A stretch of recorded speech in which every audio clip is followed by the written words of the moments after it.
Ons staan allemaal bij kruispaaie waar die makkelijke pad roep, skitterend met onmiddellijke wins. Maar wat als die eenvoudige kiese het dieper struik verberg?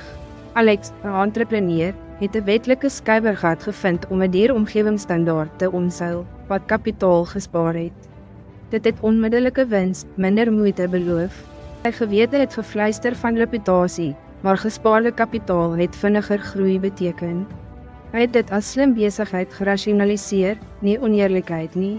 Voordat hy homself verbind het Alex een nuusberig gesien, een mededinger wat een soortgelyke skuiwergat gebruik het een PR-nagmerrie in die gezicht gestaar.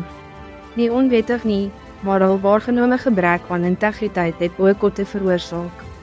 Hul maklike oplossing het omgevingsbewuste kliënte vervreem, wat ondersoek uitgelok het. Die skuiwergat het hulle blootgestel aan onvoorspelbare openbare vertroue-erosie.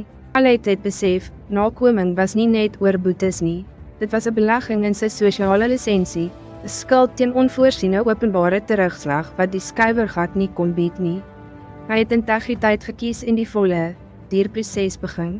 Maande later, terwyl die mededinger wankel het Alex se besigheid floreer, erken vir toewyding en loyale kliënte gelok.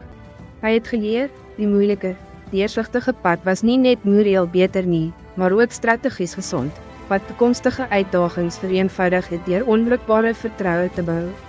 Om die maklike verkeerde pad te weerstaan is slim. Watter integriteit gedrewe keuse het vir jou vrugte afgewerk? Deel jou storie, hou van en teken in op Afrikaans Repo vir meer wysheid.